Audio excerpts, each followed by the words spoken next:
Israel के सुरक्षा बलों ने शुक्रवार 21 जून को गाजा के दक्षिणी शहर राफा के पास अल मवासी के फिलिस्तीनियों के टेंट कैंप पर बमबारी की। इसमें कम से कम 25 लोग मारे गए और 50 घायल हो गए। फिलिस्तीनी स्वास्थ्य मंत्रालय ने हमले की जानकारी दी है। यह छोटे फिलिस्तीनी क्षेत्र में नया घातक हमला था, जहां इजराइल और हमास के बीच लड़ाई में सैकड़ों हजार लोग भाग गए। राफा के सिविल डिफेंस फर्स्ट रिस्पॉन्डर्स के प्रवक्ता अहमद रादवान के अनुसार प्रत्यक्षदर्शियों ने 2 जगहों पर बमबारी की जानकारी दी। वहीं इजराइल सेना ने कहा कि मामले की समीक्षा की जा रही है, लेकिन इस बात का कोई संकेत नहीं है कि इजराइल डिफेंस फोर्सेज ने हमला किया था। इजराइल ने किसी अन्य हमले या उनके निशाने को लेकर कोई जानकारी भी नहीं दी है। इजराइल अक्सर कहता रहा है कि वह हमास के लड़ाकों और ठिकानों को निशाना बनाता है। वह हमलों में आम नागरिकों की मौत को कम करने की कोशिश कर रहा है। हालांकि इजराइल का भी कहना है कि आतंकवादी आबादी के बीच रहकर काम कर रहे हैं, इसलिए हमलों में बेगुनाह लोगों की भी जान जा रही है।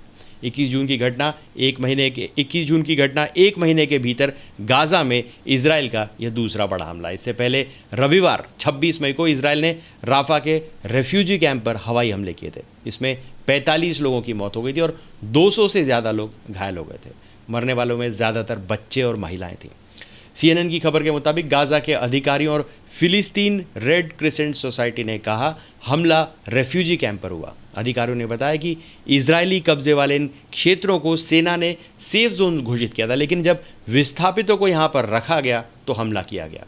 वहीं इजराइल डिफेंस फोर्स IDF ने हमले की पुष्टि की और कहा कि उसने राफा में हमास कंपाउंड पर हमला किया, जिसमें कुछ समय पहले हमास के आतंकवादी काम कर रहे थे। IDF ने यह भी कहा कि हमले के बाद लगी आग के कारण कई नागरिकों को नुकसान पहुंचा, जिसकी जांच की जा रही है। रविवार 26 मई को ही हमास की अल कासिम ब्रिगेड ने इजराइल की राजधानी तेल अवीव में बड़ा मिसाइल हमला किया था। हमास की रक्षा शाखा अल कासिम ब्रिगेड ने कहा था कि इजरायली नरसंहार के जवाब में ये कार्रवाई हुई है। बाद में इजरायली सेना ने भी माना कि राफा से 8 रॉकेट दागे गए।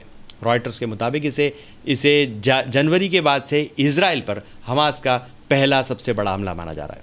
हमास अल-अक्सा टीवी ने बताया कि रॉकेट हमले गाजा पट्टी से किए गए थे।